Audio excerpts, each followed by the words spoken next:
Hello students and welcome back to ICT channel. आज हम directorate of education की worksheet number 38 discuss करेंगे, जो कि 22 फरवरी यानी मंडे की वर्कशीट है और ये क्लास 8 के स्टूडेंट्स के लिए है। तो आज की वर्कशीट का सब्जेक्ट है इंग्लिश। तो वर्कशीट शुरू करने से पहले चैनल को जरूर सब्सक्राइब करें और साथ ही बेल आइकन भी दबा दें ताकि चैनल पे आने वाली सारी वीडियोस की नोटिफिकेशन आपको सबसे पहले मिल सके।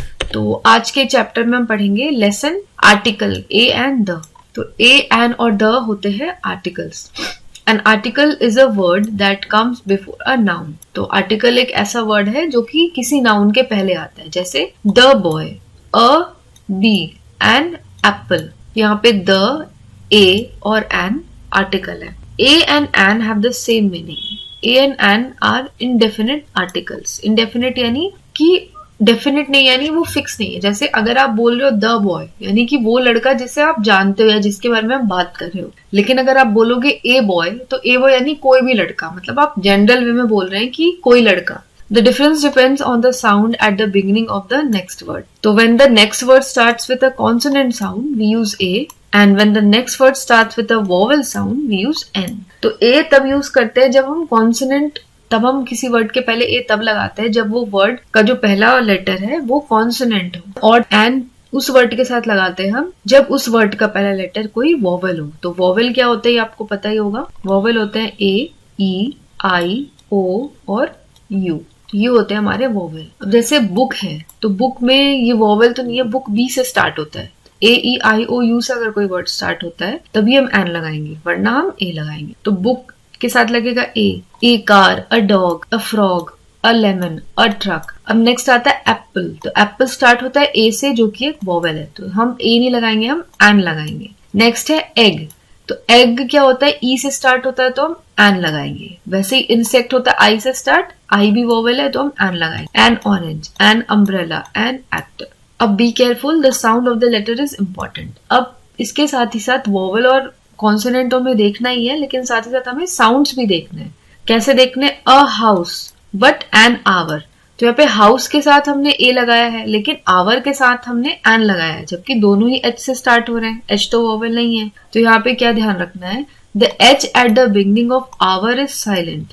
तो यहाँ पे इस वर्ड में आर में एच जो है वो साइलेंट है, तो हम आवर बोलते हैं नहीं। ओ से आप ओ यू आर भी आवर होता है और एच ओ यू आर भी आवर होता है। तो यहाँ पे एच साइलेंट है, तो यहाँ पे साउंड आ रहा है वोवेल का, यानी ओ का साउंड आ रहा है आवर, तो यहाँ पे एन लगा। वैसे ही एन अंकल और अ यूनिवर्सिटी। तो अंकल में क्या है, यू जो है, भले ही वो यू है, लेकिन तो यहाँ पे यू जो है वो वोवेल है तो हमने एन लगा दिया। लेकिन यूनिवर्सिटी के सामने हमने ए लगाया। वो इसलिए लगाया क्योंकि यूनिवर्सिटी, यू जो है वो हमें वाई ओ यू का साउंड देता है, यानी वाई का साउंड देता है, तो इसलिए यहाँ पे ए लगाया। This rule applies to all words after a और an including adjectives, adverbs. A cold day, a very crazy person, an easy lesson and interesting class. Now how to use a or an. Usage. Used before words beginning with a consonant sound. तो a होता है consonant sound वाले words के सामने, जैसे a man, a lamp, a cat, और an use होता है used before words that begin with a vowel sound. An apple, an eraser, an umbrella. तो यहाँ पे examples दिए, और a chair, a school, a lion, a bed, a man, a woman. और यहाँ पे an के दिए हैं an elevator, an egg, an elephant, an oven, an ear, an avocado. चलिए अब एक्सरसाइज करेंगे। Fill in the blank with a और an. A वाला एक्सरसाइज।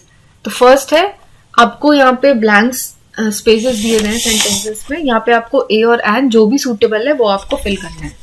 तो पहला है there is green English book on the desk. तो ग्रीन है, तो ग्रीन जो है वो कॉन्सोनेंट है, जी वोवेल नहीं है, तो यहाँ पे ए लग जाएगा। फिर सेकंड है she is reading an old comic. An क्यों लगाया? क्योंकि यहाँ पे ओ है, ओ एक वोवेल है, तो वोवेल के पहले हमें एन लगाना है। थर्ड है they have got an idea. वैसे यहाँ पे आई वोवेल है। He is drinking a cup of tea. Fifth है the girl is a pilot. Sixth है Delhi has an airport. Seventh is this is an expensive bike. Eighth है look there is a bird flying. Ninth है my father is an honest person. तो यहाँ पे H जो है वो H है, लेकिन साउंड आ रहा है O का, यानी ऑनेस्ट हम बोल रहे हैं, तो ऑनेस्ट में O का साउंड आ रहा है, यानी वोवेल का साउंड आ रहा है। H साइलेंट है, तो यहाँ पे हमने एन लगा दिया। फिर 10th है my friend likes to be an astronaut. Next है B, tick the correct answer and cross the wrong answer. तो यहाँ पे आपको करेक्ट आंसर को टिक करना है और रॉन्ग आंसर को क्रॉस करना है। तो पहला क्या है, my mother is an honest woman, और सेकेंड है mother is an honest woman. तो इसमें से कौन सा करेक्ट है, क्योंकि यहाँ पे मैंने आपको बताया ऊपर में ऑनेस्ट जो है वो भले ही कॉन्सोनेंट से स्टार्ट है, वोवल से स्टार्ट नहीं है, लेकिन साउंड आता है ओ का, तो ये वाला जो है ये गलत हो जाएगा। तो यहाँ पे आप क्रॉस कर दोगे फर्स्ट पे और सेकेंड वाला सही हो जाएगा। तो यहाँ पे इसके आगे आप टिक कर दोगे। फिर थर्ड है can you please bring me a glass of water. तो अ ग्लास होगा, यहाँ पे एन ग्लास नहीं होगा, तो यहाँ पे आप क्या करोगे, यहाँ पे आप क्रॉस करोगे। फिर फोर्थ है शी इज अ डेंटिस्ट। तो ये डेंटिस्ट डी के साथ अ लगा है, तो ये ठीक है, तो यहाँ पे आप टिक करोगे, बिल्कुल सही है। फिर फिफ्थ है please hand me a book. तो बुक के साथ अ लगा है, ये भी ठीक है। फिर सिक्स्थ है Sonia will bring a small gift to Puja's party. तो यहाँ पे स्मॉल जो है वो एस से स्टार्ट है, तो यहाँ पे ए लगा है, तो ये भी बिल्कुल ठीक है, यहाँ भी आप टिक करेंगे। I read an interesting story yesterday. तो यहाँ पे इंटरेस्टिंग के साथ एन लगाया गया है, तो ये सेंटेंस भी ठीक है। एट्थ है I need a umbrella as it is raining. तो यहाँ पे अम्ब्रेला जो है वो यू से स्टार्ट है, तो यहाँ पे ए नहीं एन होगा, तो ये सेंटेंस रॉन्ग है, यहाँ पे आप क्रॉस कर देंगे। तो इस तरीके से आपको सेंटेंस के सामने टिक या फिर क्रॉस करना है। तो बच्चों इसी के साथ हमारी आज की वर्कशीट यहाँ पे खत्म होती है।